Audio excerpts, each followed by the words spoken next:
Welcome to Voices of Experience, the official podcast of the National Speakers Association. I'm your host, technology strategist and futurist, Crystal Washington. In this week's episode, Courageous Conversations, we're going to take a dive into some of the conversations that keep coming up in the business world that might make us a little uncomfortable. We're living in a quickly changing world, and as speakers, we have to be ahead of the curve. Are you ready? Let's get started. Today on Voices of Experience, we have Denise Hamilton, who's an inclusion strategist with over 25 years of executive experience in corporate America. I think that you're going to find that she has some seriously innovative tactics for tackling our topic of the day, which is courageous conversations. Thank you so much for being with us, Denise. Oh, thank you so much for having me.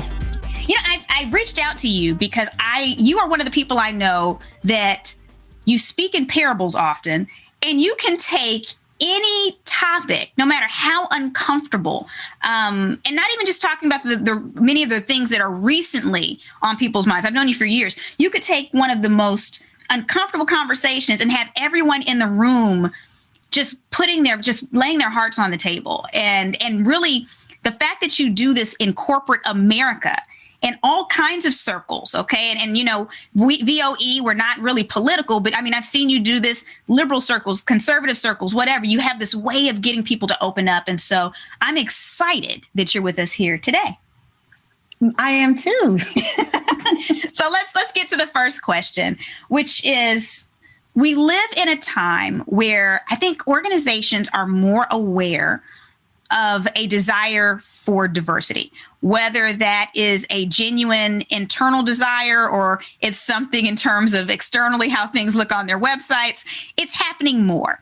And my question to you, as someone who, I remember, you know, you started Watch Her Work, where you're helping women move through corporate America. What's happening is a lot of women and minorities are presented with opportunities now. And navigating this space and knowing their worth when you haven't been invited to the table and now you're the hot topic, how do you navigate this? Right? Do you just show up and you're happy to be here and so you just say yes and go with it? Because I'm seeing a lot of that. I'll be honest. I'm seeing a whole lot of that. What is your perspective on this? I think it's such an important question because, you know, if nobody's ever asked you to the dancer floor, it's really hard to pass up on opportunities. You feel like, thank goodness, yeah, look at me, I'm here, Mom. But I think that it's really important to still retain your value. And as I work with a lot of clients right now, I don't know about you, but I am super busy. Yes. I think that one thing I try to impress upon them is you cannot say that you support diversity, but then you don't want to pay the people that you're asking to develop your diversity initiatives or that are presenting and talking about diversity in your organizations. Those are inconsistent values. One of the things that I really pride myself on, and when I'm talking to clients, is consistency, a through line, that what you do should match what you say. And so if I say that I really value this topic, my eyes have been opened, I'm seeing that I need to be better in this space and be more effective and more impassioned, and I reach out to an external resource, how could I not pay them? How could I not, those two things are not consistent. So the truth of the matter is that you have more leverage than you think. And what I'm seeing is a lot of people, they aren't even asking for their rate. They aren't even asking for any kind of compensation. And I think that I had to be checked on this, to be honest with you. Somebody had to call me and say, listen, if you give this away for free, they won't value it, right? And these are people that pay $10,000 a month for executive coaches. Why wouldn't they pay you to come in and really enlighten them and open up their entire worldview about an issue they don't have the expertise in-house to address? So you got to really take the responsibility to own your worth and ask for what you need to be paid. Okay. So asking those questions. So it sounds to me like you're saying we need to, obviously, I mean, I guess it would require some level of research, just like we should do as speakers anyways, but just kind of knowing what is standard and then asking for that or above, it sounds like you're saying, because if you're on higher demand, then It's supply and demand, right? And I think it's a difficult time, right? The pandemic is impacting industries. There's no question about that. But the truth of the matter is that these issues are critical issues. They're critical to your bottom line. Right. So you want somebody to come in and help you write your public facing comments. That is the brand of your business in this time. Why do you think you wouldn't have to pay them? Like it's just crazy, So I think, again, it's that parity and that consistency. So you have to do your research, but in a lot of ways, we're in a whole new world, and it's kind of the wild, wild west. So I think it's kind of important to establish what your value is and go in and ask for that. And every opportunity is not for you. Right. There is something that you do. And I learned this from my friend, Crystal, that you have to teach people how to value you.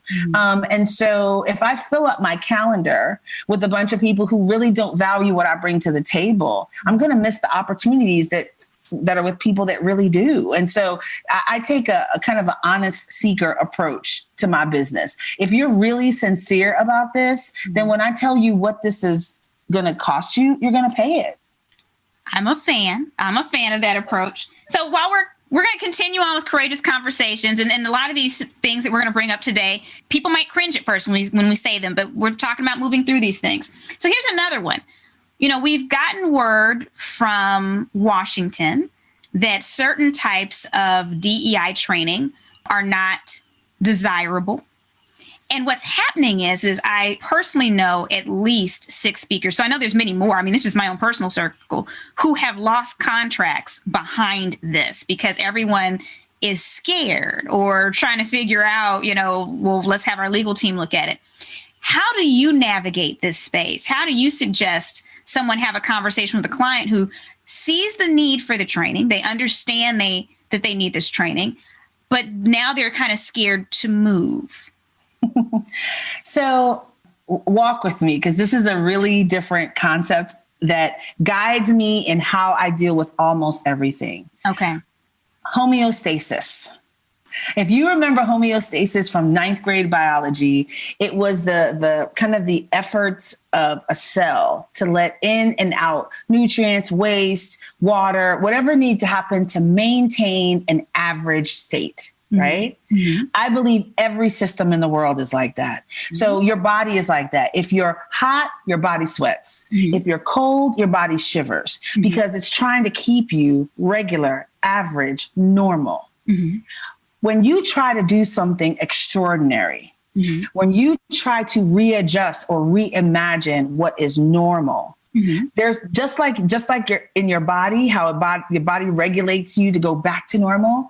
I believe every system regulates you to push you back to normal. Okay. So when you're cracking strongholds, you're breaking down calcified beliefs. And let's be honest, systemic racism in America doesn't get too much more calcified than that in terms of how we operate. There's going to be forces that try to push you back, right? And I think if you're going to step into this work to an extent, you have to expect that. So when I talk to clients, I had a few clients that called me and said, hey, what do you think about this? I shared this concept with them of, did you think this was going to be easy? Did you think that people were going to just accept equality? Inequality benefits us. And we just need to be honest about that. And I'll give you a great example. I ask an audience, do you believe we should have an equal criminal justice system? And everybody says, yes, absolutely. I believe that, right? But then if I say, and I always separate, I do it later in the presentation, I said, if your son was arrested for a crime that he did commit, okay, would you use every resource at your disposal to get him off? And everybody kind of says, well, of course, like, yes. Then you don't really want an equal justice system. You want a justice system that you can manipulate and adjust to by leveraging your power and your prestige and your resources, right? And I think that conversation with my client, where I kind of lay out, either you're in this or you're not. Like, for somebody to make a decision wherever, however, whenever, about this work, that makes you doubt your commitment to this work. I have to question if you were ever committed, right? And now I'm fortunate. I don't work with a lot of federal contracts. My contracts are largely very, very, very conservative oil and gas companies, finance, real estate. And so I don't have a mandate that stops them from using me, but I think the principle is still the same. I think that there are people that are going to be really committed to moving the ball forward. So if you lose a federal contract, I'm not saying that's a small thing, but look around. Everyone needs these services. Don't lose your head. Don't panic. This is part of the journey. It's part of the climb. And I think if we operate with that kind of perspective, then we can take the hit and keep on going. Okay. I like that. Not taking hits, but I like the fact that we can keep on going. I don't enjoy taking hits, but that's part of life, right? So this actually kind of pulls me into the next question about taking hits and moving forward.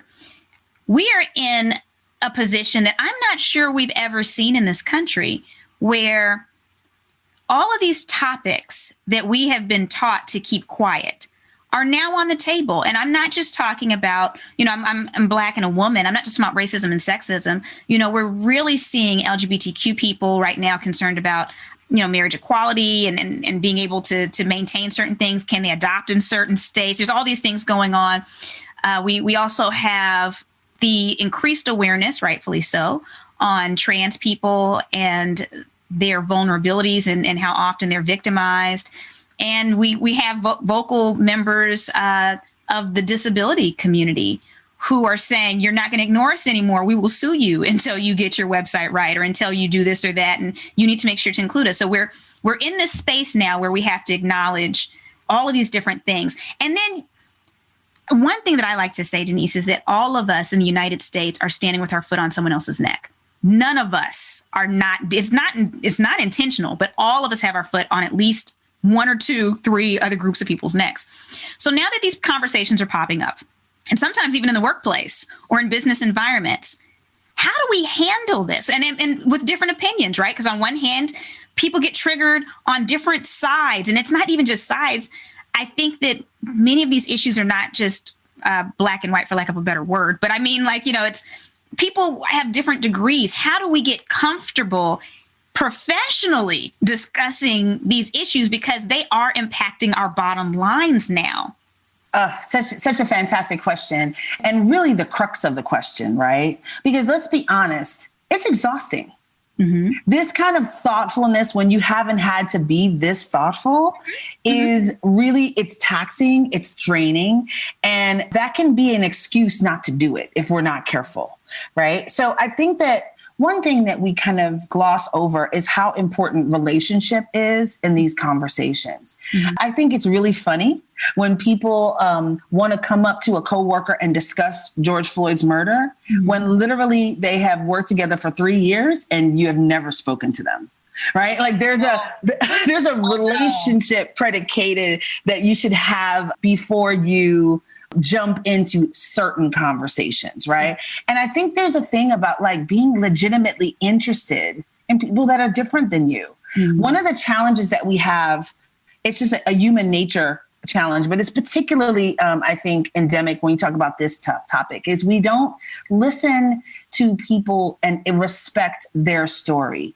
We substitute our mythology about my story rather than listen to their actual story. Oh, and that's all of us. That is all of us. Yes. So in my mind, if I think of police and I think of Andy Griffith, or I think of the heroes running into the towers after 9/11, right?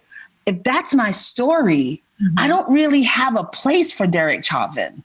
I don't have a place, it's so dissonant to what I know that I will get up and say, well, 99.9% of police are good. How do you know that? You don't know anything about it. Have you ever been in a city that had broken window policing? Have you ever been in a city that had stop and frisk? Have you ever had these situations? Why don't we listen to the people that are having that experience.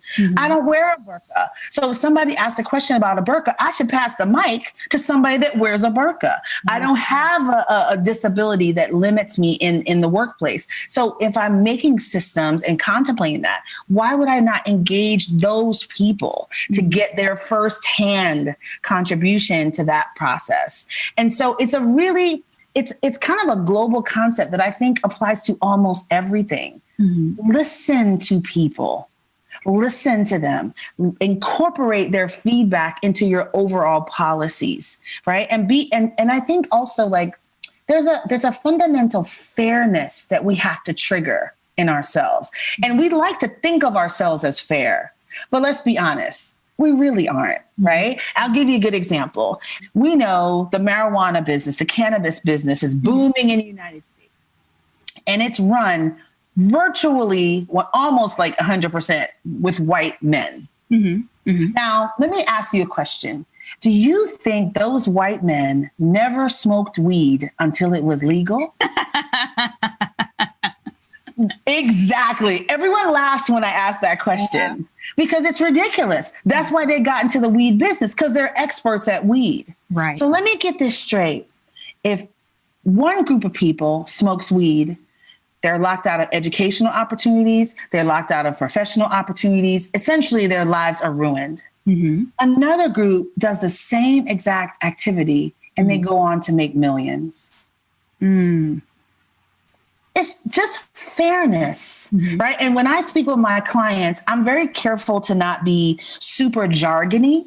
Like you said, I talk in parables, and I do that because I just want to trigger your fairness and create a space where you don't substitute your thoughts about something for how someone is actually living and the challenges and the experiences that they're having. So if you want to have a great team, a great organization, you shouldn't see diversity as a chore. Conclusion as a hassle. You should see it as turbocharging your entire team to get the maximum value out of that team. You know, like that should be your goal and that should be your perspective. So I think that when you're having these conversations and you're stepping into these spaces, it's a muscle. And let's be honest, a lot of people, that muscle is not developed. They really don't talk to a lot of people that think differently than them. They don't live in a situation where their ideas are constantly challenged or questioned. And so they step into these spaces and they're kind of out of shape, right? Like that musculature has not been developed. Right. Give yourself some patience, give yourself some time and commit to it. People want to do one initiative. Oh, didn't work. See, this diversity doesn't work. Go, scrap it. And it's just like, that's not how it works. Like you have to commit to it over the long haul. So I think like when you talk about this idea of having courageous conversations, I think part of that is stamina. It's building the muscle and the commitment to stick with the task at hand so that you can be a part of actual change and not just be a fad. You know, when you talked about listening, what occurred to me, Denise, is that, that and the fact you were talking about underdeveloped muscles, I thought about myself trying to do pull-ups because I can't. So I imagined that the equivalent of that with these conversations. I was like, okay, we're all in different places. But when you talked about listening, it occurred to me that it's not only a matter of listening, but you have to trust that these people are just as human as you are. Because I know, and I've noticed in some conversations, when you poo-poo someone and you try to tell them their life experience and they're telling you it's a different experience, you're basically saying you are less human than I. You cannot be as intelligent. You cannot be as observant. You must be less educated. Even if I've seen people do this to people with PhDs of other races or gender, and they don't know this. And the other person, a lot of people don't have egos. They're not going to tell you, but I've actually watched this happen. And I'm like, wait a minute. Did you just try to explain to the PhD how they're, so it's amazing to me. So as we're talking about all these things and we get ready to wrap it up, we're having these courageous conversations. We kind of talked about the negotiating aspect, these conversations. What responsibility do you think we have as speakers in this process? Because we all have our own issues, but at the same time, as flawed humans, we have the ears of millions of people. Yeah. So So where do we fit into this process? I feel like we fit right at the front. I feel like we should be the tip of the spear.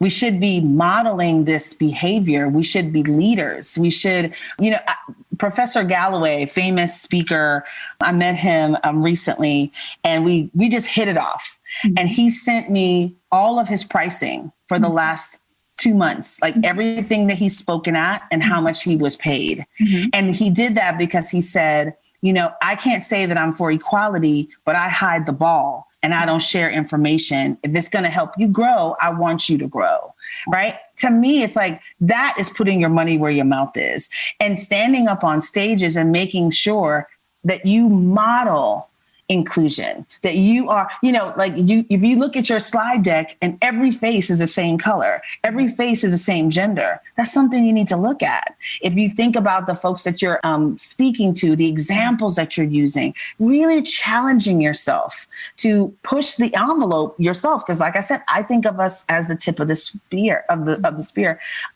I'll give you a perfect example of this. Right before COVID, we were planning a national tour with another woman, and she's a white woman, and obviously I'm a Black woman. Mm-hmm. And we were talking about stop and frisk. Mm-hmm. And I said, why don't we have a police officer come in and pull a white woman out of the audience, go through her pockets, take her purse, dump it out, like exactly how a stop and frisk happens. Mm-hmm. Mm-hmm. And you could have heard a pin drop on that call. Those people were like, like you could never do that. Denise, that would be so traumatic. That would be so terrible. And really? I said, that happens to people every day. Yes. For years. Regardless of income level, because the Latino man, the African-American man in the suit, I think people would be surprised if they had enough brown minorities who are comfortable with them, how many very well-to-do ones have horrible, scary stories. Right. And so if I'm in a position that I'm able to discuss a national tour as a speaker, that's a privilege, right? To touch multiple people all over the country. Mm-hmm. If I don't push the envelope, if I don't say, well, wait a minute, if I don't challenge, if I don't present different opportunities, and that doesn't mean we're always going to do what I suggest or how it's going to go. But if we are not architects of change, what are we doing? Like we're supposed to be catalyzing the evolution of the people that listen to us. Our audiences should be catalyzed to be better.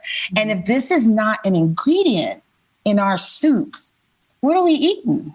What are we really doing? Right? So this is about leadership. This is about creating dynamic teams. This topic literally touches almost every single subject we talk about. If you're a futurist and you talk about technology, you got to talk about facial recognition and how it differs from Black people to Hispanic people to white people. Like talk about the things and braid it into your everyday life. This should not be an event. This should be a part of your normal discourse. If you consider yourself to be a leader that is powerful and impactful and a catalyst for change, you got to put this into your presentations. So let me ask you this, then, is this an indictment of people with privilege? Because I feel like sometimes, and we all have privilege, just about all of us, right? It's pretty hard to find too many Americans that don't have some level of privilege, that aren't, again, not intentionally, but you're born standing with your foot on someone else's neck.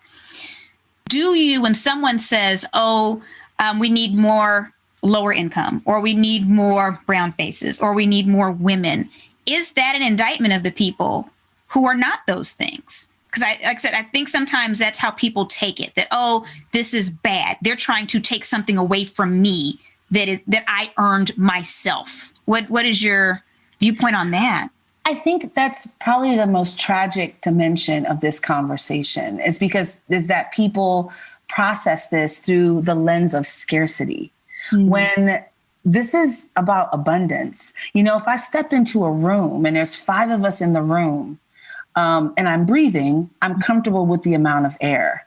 If 100 more people come in that room, I don't say, I'm going to run out of air. I just welcome them into the room. Right. And so this idea that it's finite and limited and we have to fight each other. How about we expand? How about we approach it and think about it in a way that's progressive? And I'll say this too. We have to be careful. I think that we have to take an all hands approach, right? Everybody has a piece of this problem, a piece of this challenge. In a way, we've all been misshapen by this horrible, it's a failure. It's a crisis. Racism is, right? So we've all been kind of misshapen by that. And so we all have to have a part in straightening that out. So I have a part too. I have to let you grow. I have to let you move on. And I think sometimes, even that word of indictment, I want to purge all of that kind of language because it's not helpful. It's like, how do we move forward together? How do we reimagine a new tomorrow? And I'm going to use a word that if it had less letters, you'd call it a 4-letter word. Optimism. Can we have some optimism? Can we believe in our ability to recreate and reimagine? Isn't that what we do as speakers? Help people to reimagine an incredible new future, either personally or for their organizations. That's literally what our job is. And so I think there's an optimism that we need to bring to this. And so in my presentations, and why I think I resonate with the populations that I work with, is because I really am jargon free.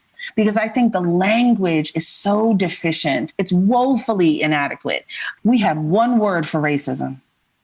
We use the same word for all of this huge spectrum of behaviors and occurrences, whether it be burning a cross on somebody's lawn or a guidance counselor that tells all the Black kids not to apply to that school because they're not going to get in. And even besides just racism, when we get into sexism, when we get into people that are actively working against LGBTQ interests, when we look at people who are not inclusive of people with disabilities, we could go on.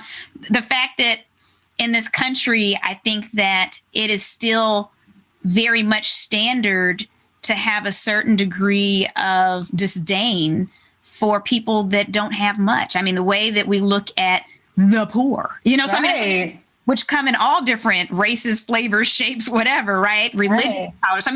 I think the points you're making expand out so far. And I'm only pointing that out because it's very easy to think there's only one type of problem and that we're free from that because that's not ours. But we all have stuff to work on. And it's important to not get bogged down by the language. And I know if you're a white person right now in America, you can easily be triggered to defend yourself, right? And feel like you're under attack. I don't think that serves any of us. I don't want to attack anyone. Right. I want to radicalize you. I want to bring you over and give you a corner of the plow and let's do this work together because we want to be, crazy, another crazy word, patriotic. We want to have the best possible country that we can have. And so I just, if there is one thing you take from this message today, it's, can we find the optimism? Can we find the belief in possibility and commit the stamina, the energy, the attention, and the discomfort? Like I said, we're out of shape when it comes to these topics. We don't have it all figured out. But can we do that process together? We are a people that can do hard things. We sent somebody to the moon in a tin can using computers that aren't even as sophisticated as the ones we carry in our pockets, in our purses. Think about that. We can do hard things. How do we channel that emotion again for this very important subject? These are ways that we can be better, and we are fully capable of moving forward. Thank you for tuning in to Voices of Experience, the podcast of the National Speakers Association. Catch us on your favorite podcast app, YouTube, and NSA's social media profiles. I'll see you next week.